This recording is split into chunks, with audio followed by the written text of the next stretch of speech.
అంశాలు ఏంటంటే ఒటజానేని సంపుదాం అనుకుంటుర్రా. గత 3 ఏళ్ల కింద బీఆర్ఎస్ ప్రభుత్వంలో సంపాలనే ప్రయత్నం చేస్తే అంబర్పేట శ్రీనివాస్ యాదవ్, చిన్న Srisailam Yadav, SC ST BC నాయకులు రామచంద్ర యాదవ్, ఆంధ్ర నుంచి తెలంగాణ నుంచి ఒక 10,000 మందిని పోయి ఆ రోజు కాపాడినాం ఒటజానే అని. మొన్న ఒక ఆయన అంటుండు బెల్లి లలితను చంపినాం ఒటజానే లెక్కనా అని. వాస్తవమే, బెల్లి లలితక్కని 17 ముక్కలుగా చంపిన అదే గొల్ల జాతి కుటుంబంలో మరి మేము బీసీలలో పుట్టి తప్పు చేసినామా? రెడ్డలు మా గొల్ల ఈశ్వరమ్మని గౌడ్ల సోదరులని అంటే ఈ వాడను నేను వాడను, వాళ్ళు చెప్పిందే మీరు యూట్యూబ్లో విన్నారు చెప్పేసి మాట్లాడితే గన్మెన్లను ప్రొవైడ్ చేసిరు, సస్పెండ్ చేయలే. ఒక బీసీ బిడ్డ ఏమయ్యా సీఎం గారు మా బాధ లేదన్నందుకు కత్తి వెంకటస్వామి అని ఏఐసిసి కాంగ్రెస్ లీడర్ సస్పెండ్ చేసారు తెల్లారే షోకాజ్ ఇచ్చి. అంటే గౌడ్ సామాజిక వర్గం చెందిన ముద్రాజు సామాజిక వర్గము, పద్మశాలి, మున్నూరు కాపు ఏ సామాజిక వర్గాలకు చెందిన ఎస్సీ ఎస్టీ బీసీలను అందరినీ సస్పెండ్ చేస్తారు. ఏ పార్టీలనైనా అగ్రనాయకులను ఎందుకు చేయరంటే అన్నట్టుగా జగదీశ్వర్ రెడ్డి చెతక్ మీద తిరిగేటోడు, పెట్రోల్ బంకులలో పనిచేసేటోడు. ఇవాళ ఆయనకు 1000 కోట్లు వచ్చినాయి, ఆయన మీద అరెస్ట్ కాడు. సర్వోత్తం రెడ్డి ఉండు, అలా నాయన దామోదర్ రెడ్డి ఉండు, పొంగులేటి శ్రీనివాసరెడ్డి ఉండు, తుమ్మల నాగేశ్వరరావు ఉండు, జూపల్లి ఉండు, కేసీఆర్ ఉండు, కేటీఆర్ ఉండు, కవిత ఉన్నది, సంతోష్రావు ఉన్నాడు, కిషన్ రెడ్డి ఉన్నాడు, అనేక మంది రెడ్లు వెల్మలు కమ్మలు ఉంటారు. కానీ వాళ్ళ మీద ఎటువంటి దాడులు జరిగాయి, ఎటువంటి ఐడి దాడులు జరిగాయి. ఇక జరగవలసిన వాళ్ళ మీద అంటే బీసీల మీద. మా రోజు వీరన్నని అదే జిల్లాకు, సూర్యాపేట జిల్లాకు, ఉమ్మడి నల్గొండ జిల్లాలో విశ్వబ్రాహ్మణ్యం అంటే వడ్ల కులానికి చెందినటువంటి ఒక గొప్ప వ్యక్తిని పొట్టన పెట్టుకొని చంపడం జరిగింది. గండి ఐలయ్య గౌడ్ని తొర్రూరులో ఇదే విధంగా చంపడం జరిగింది. కంచి ఐలయ్య తెలుసా అన్న మీకు? మీడియా మిత్రులకు కంచి ఐలయ్య అంటే ప్రొఫెసర్ కాదు, నర్సంపేట గూడూరులో చంపబడ్డాడు. కేశవరావు పిసిసి ప్రెసిడెంట్గా ఉన్నప్పుడు నర్సంపేట ఎమ్మెల్యే కావాలి, జెడ్పీటీసీ ఆన్గా ఉన్నప్పుడు పార్టీ ఆఫీసులో చంపారు. మధ్య రాములన్న పెద్దపల్లిలో చంపారు, ఎర్ర సత్యమన్నని చంపారు. సో ఇక్కడ చంపిన వాళ్ళని అందరినీ బీసీలనే. అంటే ఇక్కడ బీసీల సంఘాల నాయకులు సంక్రాంతికి గంగిరెద్దు లెక్క పూటకో పార్టీ మారితే బీసీలకు ఐక్యతకి ఏడుంది. ఒటజానయ్య పాపం బీఆర్ఎస్లు ఉన్నప్పుడు రైస్ మిల్లులు అంతకంటే ఎక్కువ ధాన్యం కొన్నాడు. ఈ చూడు ధాన్యం కొనడానికి కారణం గవర్నమెంట్ ఎంప్లాయీస్ ఇస్తేనే, టోకన్స్ ఇస్తేనే ధాన్యం కొంటారు. ఇంకా ఎక్కువ కొనమన్నారు, రిసిప్టుల మీదనే బెయిల్ వస్తున్నాయి. ఎటువే చేసి బహుజన ఎస్సీ ఎస్టీ బీసీలల్లా ఓ పార్టీలో ప్రధాన కార్యదర్శిగా తెలంగాణకు, మరి ఆ పార్టీ అధ్యక్షునికి సిగ్గు లేదా? మరి మాట్లాడవలసిన అవసరం ఉందా లేదా? మేమంటే గొల్లకుర్మల డోల్దెప్ప అఖిల భారత బహుజన సేన ఆధ్వర్యంలో మాట్లాడుతున్నాం. ఆ పార్టీ నాయకుడిని కాపాడుకోవాలిగా. నేను ఇప్పుడు ఆంధ్రప్రదేశ్కి ఇన్ఛార్జ్గా ఉన్న కాంగ్రెస్ పార్టీలనే ఈ పార్టీలు ఉండే బహుజనులకు అన్యాయం జరిగితే నిలదీస్తున్నా, మా పార్టీలో అన్యాయం జరిగినా నిలదీస్తున్నా, బయట పార్టీలో అన్యాయం జరిగినా నేను అందరికీ మీకు మీడియా ముఖంగా ఎప్పుడో సంవత్సరం కిందనే చెప్పిన. అంబర్పేట శ్రీనివాస్ యాదవ్ అంటాడు బహుజనులకు అన్యాయం జరిగితే అక్కడ ఉంటాడు. ఇక్కడికి కూడా నేను చెప్పేది ఏంటంటే ఒటజానే పెద్ద కొడుకుని అరెస్ట్ చేస్తారు, భార్య అని మళ్ళీ బెయిల్ వస్తే ఆయన భార్య అని సతీమణిని మళ్ళీ అరెస్ట్ చేస్తారు. బెంగళూరులో చదువుకుని ఏ పాపం తెలియని పిల్లగాన్ని 41 నోటీస్ లేకుండా కూడా తీసుకొచ్చి వేస్తారు. నేనేమంటున్నంటే బీసీలని ఒక పెద్ద ఆయన సెక్రటరియట్లో కూర్చుంటే ఏముంటుంది భయ, మీ బీసీల భుజం మీద చేయేస్తే తెల్లారే కూల్ అవుతారు, వాళ్ళ లంగాన్ని మీరే తిట్టుకుంటారు. జానయ్యని చంపుతేంది, జానయ్యని అరెస్ట్ చేస్తేంది, తెల్లారి ఇంకో ఇష్యూ తీసుకొస్తాం. ఇప్పుడు గతంలో బండి సంజయ్ ఇష్యూ పోవడానికి, పేపర్ లీక్ ఇష్యూ పోవడానికి ఈశ్వరమ్మని తీసుకొచ్చారు. ఈశ్వరమ్మ ఇష్యూ పోవడానికి ఇంకోటి తీసుకొచ్చారు. గౌడ్ సోదరులను తిడితే అట్నే ఉంది, ఎరికల సోదరులను తిడితే అట్నే ఉంది, ఎస్సీ సోదరులను తిడితే అట్నే ఉంది. ఇక్కడ కూర్చున్న మీడియా మిత్రులైనా, ఇక్కడ పైన కూర్చున్న బీసీ ఎస్సీలైనా తిడితే ఎమ్మటే తీసుకుపోయి అరెస్ట్ చేస్తారు. మరి అక్కడ తిట్టినోని ఎందుకు తీసుకుపోయి అరెస్ట్ చేస్తలేరు, కొట్టినోని ఎందుకు అరెస్ట్ చేస్తలేరు? అనేకమైన కేసులతోని జానయ్యని ఎందుకు ఇబ్బంది పెడుతున్నారు? జానయ్య చేసిన తప్పేంది, ఇన్లీగల్ యాక్టివిటీస్ లేవు. కేసు పెట్టాలనుకుంటే ఏమైనా పెట్టవచ్చు. ఈడ నిలబడితే కూడా సిగరెట్ తాగినామని కూడా పెట్టవచ్చు. అది కోర్టు తెలుస్తుంది. కోర్టు బెయిల్ ఇచ్చినా కొద్దిగా నువ్వు చేసి పిటి కేసులు చేసి పీడీ యాక్ట్ చేయాలి. బిజినెస్ పీడీ యాక్ట్లు ఏం క్రిమినల్ యాక్ట్ కిందకి రావు కదా. ఆయన ఏమైనా మర్డర్ కేసులు చేసిండా, మానభంగాలు చేసిండా, డ్రగ్స్ వ్యాపారం చేసిండా, గంజాయి వ్యాపారం చేసిండా, పోనీ నేషనల్ ఇంటర్నేషనల్ మొన్న మా వాళ్ళు కనుక పేపర్ లీక్ చేసినట్టు నటరాజన్ అట్లా లీక్ చేసిండా? ఆయన బతికేదో రైతుల కాంచి గవర్నమెంట్ ఆఫీసర్లో తన రిసిప్ట్ తీసుకొని ఎక్కువ కొన్నాడంటే ఎక్కువ కొనమని ప్లెజర్ చేసింది మీరే. కొన్నాడు ఇగో నాకు బాజాతిగా రిసిప్ట్ ఉన్నదని కోర్టులో నీకు బెయిల్ తెచ్చుకుంటున్నాడు.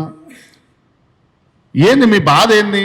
నేను ముందుగా చెప్పినట్టుగా బెల్లి లలిత్ అని, సాంబ శివుణ్ణి, మారోజు వీరన్నని, ఎర్ర సత్యంని, గండి ఐలయ్య గౌడ్ని, కంచైలయ్య యాదవ్ని చంపినట్టుగా మా జానయ్యని ఏమైనా చంపుదాం అనుకుంటురా? ఊకే ఈ ముక్కుసూటి ఎందుకు? మా బీసీలకు ఐక్యతగా లేదు. మా బీసీలకు ఐక్యత లేదని మేము ఒప్పుకుంటున్నాం. మీరు చంపుకుంటూ పోతే మేము చచ్చుకుంటూ ఉంటాం. తిరగబడే రోజు వచ్చింది. మొన్న అనుకున్న నరేంద్ర మోడీ రాహుల్ గాంధీ గారితో, అచ్చెన్నాయుడు గారు రాష్ట్ర అధ్యక్షుడు రండి, ఏ రోజైనా రాహుల్ గాంధీ ప్రతిపక్షం అఖిలేష్ యాదవ్, లాలు, తేజస్వి యాదవ్ ఉన్న ప్రతిపక్షాలు వామపక్షాలు కూడా దింపలేకపోయినాయి ఎడ్యుకేషన్ మినిస్టర్ని. కానీ ఒక కాక్రోచ్ పార్టీ పిల్లలు ఉద్యమం చేసి దింపిరు. ఆ ఉద్యమం వస్తుంది బహుజన జాతులల్లా తీసుకొచ్చే అవసరం ఇక్కడ మాకుంది, ఇక్కడ మీకు మీడియా మిత్రులకు ఉన్నది. అనేక సందర్భాలలో ఏడమ్ముడు పోతున్నారు బీసీలంతా. బీసీ కులాలు, బీసీ జనాలు చాలా గొప్పోళ్ళు, లీడర్లే అమ్ముడు పోతున్నారు. ఎందుకు అమ్ముడు పోతున్నారు? జానయ్య 50 కోట్లు బిజినెస్ చేసి సంపాదిస్తే లంగయిండు. మరి అక్కడ అగ్రనాయకులు బొచ్చడి మంది సంపాదించారు లక్షల కోట్లు. మరి వాళ్ళు మంచోళ్ళు ఎట్లా అయ్యారు? ఇప్పుడు గౌడ్ల మీద అటాక్ జరిగితే రక్షణ లేదు, ముదిరాజుల మీద అటాక్ జరిగితే రక్షణ లేదు, కుమ్మరోళ్ళ మీద, సన్నాయిల మీద రక్షణ జరిగితే రక్షణ లేదు, ముదిరాజు మున్నూరు కాపుల మీద జరిగితే రక్షణ లేదు, మన పెరిక కులం మీద జరిగితే రక్షణ లేదు, వంజరోళ్ళ మీద జరిగితే రక్షణ లేదు. అనేక బీసీలో ఉన్నటువంటి దాసరి కులం కూడా మన దాంట్లోనే ఉంది. కాబట్టి ఆ బీసీలకు అసలు నాయకుడే లేడు తెలంగాణకు, ఆంధ్రప్రదేశ్కి అని చెప్పేసి అంటున్నా.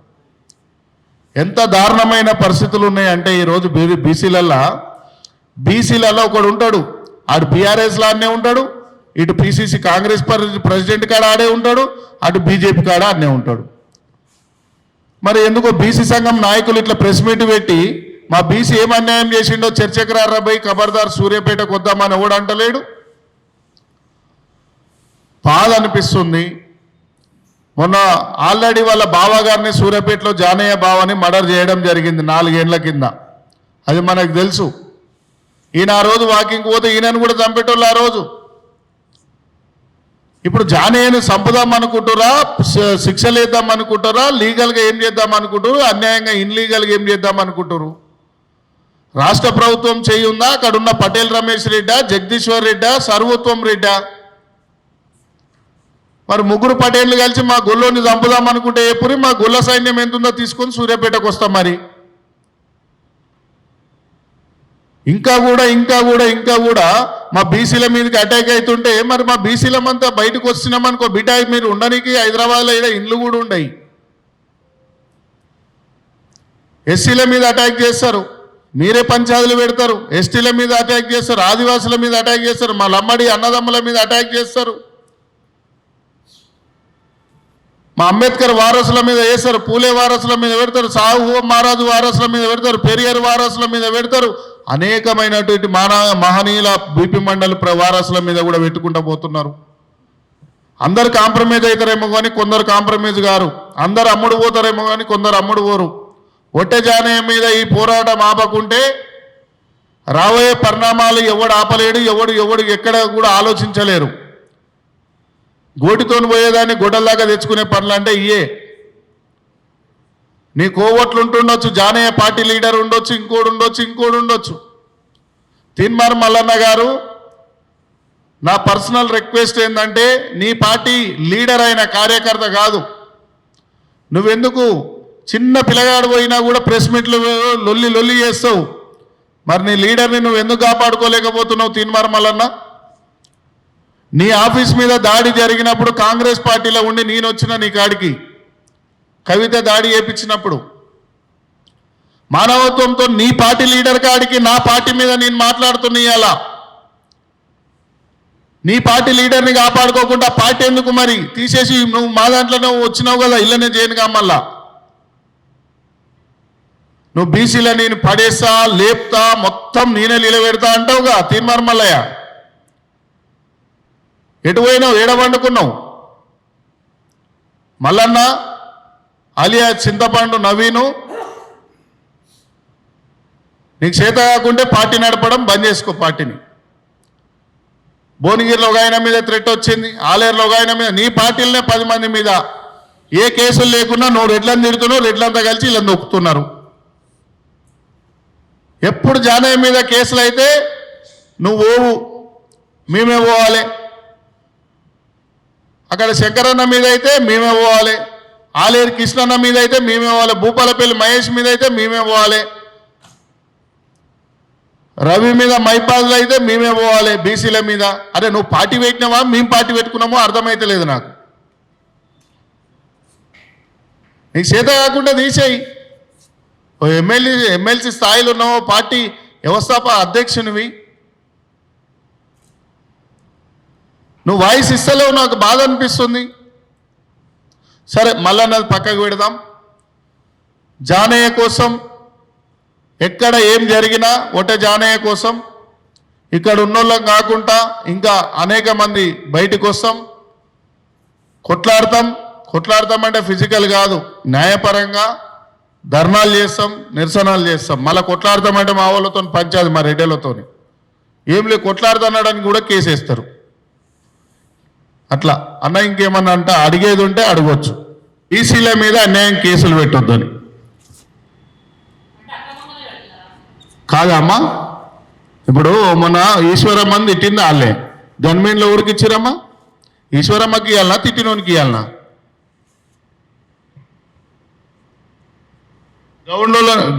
గౌడ్స్ను కూడా తిట్టిండు మరి గౌడ్స్కు రక్షణ ఇవ్వాలన్నా వాళ్ళకి గవర్నమెంట్లని ఇస్తాడా అంటే వాళ్ళ కులం మేము ఉన్నాము మా కులానికి మేమున్నాం అరే అవలగాలరా మీరంతా మాకు ఓట్లు వేస్తారు మీరే అవలగాళ్ళు మీరంతా కలిసి మాకు ఓట్లు వేస్తారు మేమే ఆధిపత్యంలో ఉంటాం మా కులం తొక్కుతుంది సంపుతుంది కూడా బిడ్డ మీకు సీమనెత్తురు లేక మాకేస్తురు గారా ఓట్లు అంటారు కేసీఆర్ అయినా కిషన్ రెడ్డి అయినా మా అన్న బుడర్ ఖాన్ అయినా ఒక ఆయన పీసీసీ చెప్పులు మోసే ఒక ఆయన బీజేపీ చెప్పులు మోసే ఇంకో ఆయన పోయి బీఆర్ఎస్ చెప్పులు మోసే మన చెప్పులు మనం ఎప్పుడు మోసుకోవాలి నేను అందుకే మొన్న ఒక ప్రెస్ మీట్లు అన్నాగా మీ ముందడా వాళ్ళ చెప్పులు మోయనికి సిద్ధంగా లేదు నా మాధవుల అన్నల చెప్పులు మోసా ఆదివాసీ లంబడ ట్రైబల్స్ చెప్పులు మోసా ఆదివాసీ లంబడీల చెప్పులు మోసా బీసీల గౌన్లోళ్ళై ముదిరాజోళ్ళై మున్నూరు కాపోళ్ళై పద్మశాలిలై కుమ్మరోళ్ళై సాకలోళ్ళై పెరికోళ్ళై వంజరోళ్ళై గొల్లోళ్ళ చెప్పులు మోస్తా కానీ నా కులాల చెప్పులు మోయనికి నేను రెడీగా ఉన్నా ఇలా బీఎస్పీలో ఆయన అన్యాయం చేసి దొరక అమ్ముడు పోయిండు ఇంకో ఆయననేమో దొరసానికి అమ్ముడు పోయిండు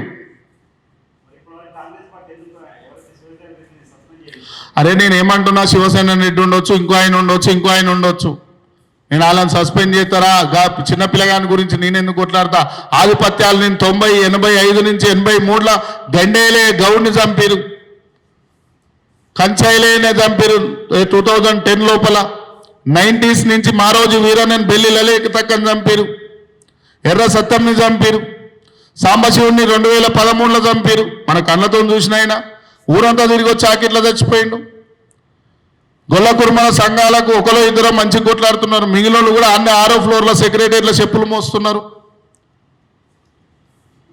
ఇంకా కూడా అంటే నేనేమంటున్నంటే బీసీలకు లీడర్ నాయకత్వం లేదు బీసీల జనాలు మస్తు పవర్ఫుల్గా ఉన్నారు విశ్వాసంగా ఉన్నారు నిజాయితీగా ఉన్నారు నీకు మల్లన్న ఫస్ట్ ఎమ్మెల్సీ పోటీ చేసినప్పుడు పల్లెరాజేశ్వర రెడ్డి ఎన్ని కోట్లు పెట్టిండో అందరికీ తెలుసు 5,000 ఓట్లతోనే డిఫరెంట్తోనే ఓడిపోయింది నిజాయితీ ఉండాలి ఇక్కడ ఆ నిజాయితీ చూపియాలి ఇవాళ అంబర్పేట శ్రీనివాస్ యాదవ్ ఓడో తెలియదు మీరు లేకుంటే మీరు పెట్టిన భిక్ష అని చెప్తా నేను అంబేద్కర్ మన అందరికీ భిక్ష పెడితే పూలే మన అందరికీ భిక్ష పెడితే మీడియా వాళ్ళు అంబర్పేట శ్రీనివాస్ యాదవ్ కష్టాన్ని గుర్తించి భిక్ష పెట్టిరు ఒట్టే జానేయని నా దగ్గరకు కూడా నా మీద దాడులు జరిగినాయి అంటే నా మీద కాదు కానీ నా పాల వ్యాపారం మీద అన్నిటి మీద ఏం దొరకలే ఇప్పుడు కాలబేరానికి వస్తుంటారు ఏముంటుంది చరిత్రకు మనము చరిత్ర చెప్పుకోనికి ఉండాలి జానయ్య గారిని తక్షణమే టార్చర్ పెట్టుడు బంద్ చేసి జానయ్య గారిని తో పాటుగా అక్కడ రైస్ మిల్లులు ఇప్పుడు అక్కడ ఆఫీసర్లు ఉంటే ఎంక్వైరీకి పోదామంటే నేను రెడీగా ఉన్నా.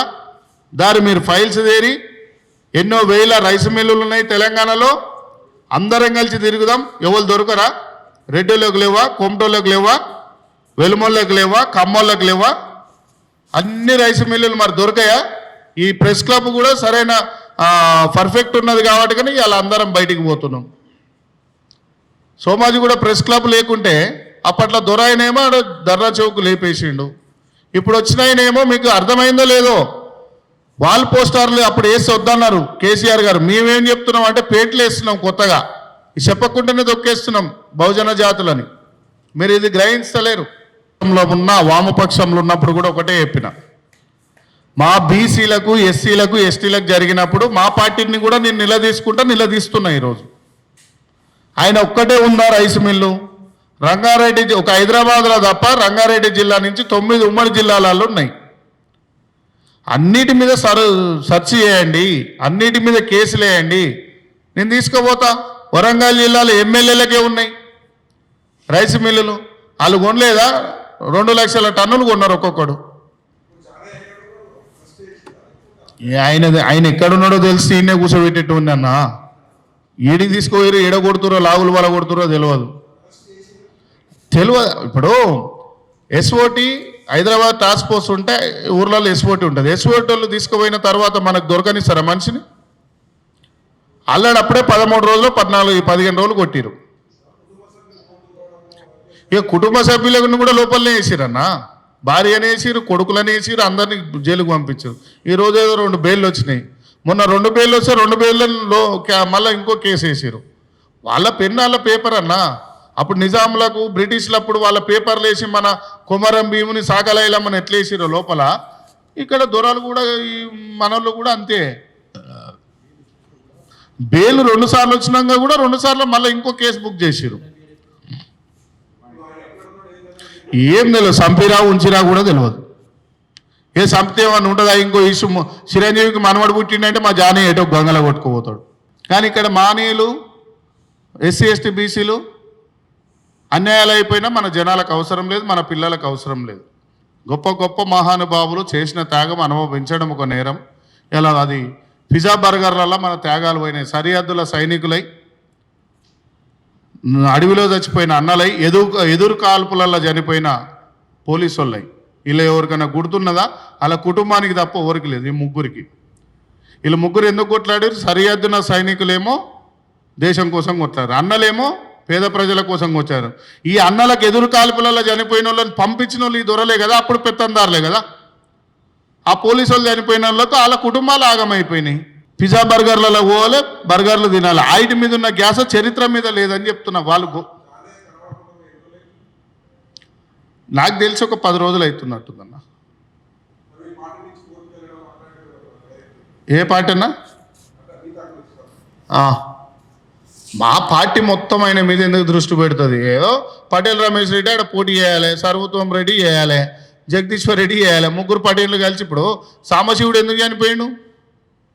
అక్కడ ఆ బీసీ లీడర్ ఎదుగుతుండనే సంపిపిచ్చిరు కదా. సంపిపిచ్చిరంటే చంపిన వాళ్ళు అయితే నయం అని తెలుసు మనకు. సంపిపించింది వాళ్ళు నయం ఎమ్మెల్యే కాదు, సీఎం పోటీ చేస్తాడు కాదు. ఎవరు పోటీ చేయాలో తెలుసు, వేసేసిరు. ఎన్ని పోట్లు వేసిరు? పక్కకు మా అన్నదమ్ములే ఉన్నారు ఆ రోజు. ఇక సాంబశివుడు మావాడు అంటే నక్సలేట అంటారు, కాంగ్రెస్ వాడు అన్నారు. ఇక మళ్ళా బెల్లి లలితక్క ఉద్యమం చేసిందంటే చేసింది. ఎర్ర సత్యం అయితే ఎమ్మెల్యే అయినాక చంపిరు కదా, వీళ్ళంటే ఎమ్మెల్యేలు కానీ తయారయ్యారు. కానీ మహబూబ్నగర్ ఎర్ర సత్యం అన్నాను. చంపిన ఆయన ఎస్కే మాధవ్ రెడ్డి, చంపించిన ఆయన ఎస్కే నాయుడు, ఆ రోజు జిల్లా ఎస్పీ. ఏది మహబూబ్నగర్ జిల్లాకు పెద్ద మనుషులు ఇక్కడ ఉన్నారు, వాళ్ళకి ఐడియా ఉంటుంది. ముదిరాజు బిడ్డని. మా ముదిరాజుల్లో 1 కోట్లు వేస్తున్నాం, కేసీఆర్కి వేస్తాం, మా పటేల్కి వేస్తాం. గోళ్ళలోకి ఎవరు వేస్తాం? మా పటేల్కి వేస్తాం, వీళ్ళకి వేస్తాం. సిగ్గులేంది మాకు, వాళ్ళకు కాదు. ఎందుకంటే చనిపోయే జాతులు మాయే, చంపేది వాళ్ళొంతే, పొడిచేది వాళ్ళొంతే, తిట్టుడు వాళ్ళొంతే, కేసులు పెట్టుడు వాళ్ళొంతే. ఇది నాకైతే నిజాం పాలన లెక్క ఒప్పిస్తుంది. ఇంకా నేను నిజాలే చెప్తున్నా, అబద్ధాలు చెప్తలేను. మీరు కూడా నిజాలే అడుగురి, నికాసంగా రాయేరి. నేను దేనికైనా సిద్ధంగా ఉన్నా. కేసులు ఉన్నాయి, లీగల్గా పెడుతున్నాం అంటే రిసిప్ట్లు ఇచ్చినాం కదా అంటే రిసిప్ట్లు ఎవరికి ఇచ్చి మాకు ఇచ్చిరా అంటారు. ఆన్లైన్లో ఎంక్వైరీ అంటే చేయరు. పోలీసు వాళ్ళది ఏముంటుందన్న పాపం, ఎస్పీ వాళ్ళకు అనుకూలంగా ఉన్న వాళ్ళనే వేసుకుంటారు. సిఐ ఏసీపీ ఊర్లలో డిఎస్పీని వేసుకుంటారు. అనుకూలంగా ఉన్న వ్యవస్థను వేసుకుంటారు, వాళ్ళ కుల పనులను వేసుకుంటారు. ఈ మన్నెగూడ నారాయణపేటలో ఒక ఎస్ఐ ఒక కేసులో పోతే, అంటే పిల్లగారిని ఎందుకు అరెస్ట్ చేసినావు అని పోతే సీఎంపీఏ జైపాల్ రెడ్డితో మాట్లాడిపించిండు ఒక ఎస్ఐ. ఆయన రెడ్డి అయిన ఈయన రెడ్డి అయిన. ఇప్పుడు నేను ఫోన్ నెంబర్ ఇస్తాను, నువ్వు చేయి, లేపుతాడేమో. వాళ్ళకి అటాచ్మెంట్. హోంగార్డ్ ఉన్నా సరే వాళ్ళ కులాన్ని వాళ్ళు రక్షించుకుంటారు. మా కులాన్ని రక్షించేటోడు లేడు. అట్లా రక్షించాలి బహుజనులను అన్నందుకే జానయ్యని లోపలేసారు. జానయ్య లోపలేయడానికి కారణం ఏంటంటే ఈశ్వరమ్మ కోసం కొట్లాయిండు, మొన్న గౌండ్ల కోసం కొట్లాయిండు, మొన్న మున్నూరు కాపుల కోసం కొట్లాయిండు, బీసీ బహుజన రావాలంటుండు, ఎస్సీ ఎస్టీ బీసీల అధికారం రావాలంటుండు. ఈడగొడ్ర కొత్తగుండు, ఇంత బిజినెస్ చేసి 4 రూపాయలు ఉన్నాయి, పెట్టుబడి పెట్టగలుగుతుండు. ఏం బ్రో బీసీ అంటోడు, గొల్లోడు అంటోడు, నీ అమ్మ గొర్రు కాసుకునో దొడ్లలో పెండ తీసుకునో బతకాలే కానీ గీడొచ్చి మా మీద మాట్లాడతారు. నీడు వెనుకటోటి పెద్ద మనిషి రాసిండు కదా, నాన్మూలికి గోబ్యాక్ పెద్ద మనిషి అంటేనేమో కంట్ల పడతా, అనకుంటే ఎట్లా పడతా, నా ముందడికి రమ్మంటివి, నా ముందడ నువ్వే ఉంటివి అంటే ఇప్పుడు అంటుండు కదా, కంట్ల పడ్డాడు లోపలేస్తారు. అర్థమైందా అన్న? అంటేనేమో కంట్ల పడతా, అనకుంటే ఎట్లా పడతా అన్నాడు కాబట్టిగానే లోపలేస్తారు ఇప్పుడు. సో థ్యాంక్ యూ అన్న. అఖిల భారత బహుజన సేన అచ్చన సీనన్న గారు మాట్లాడతారు.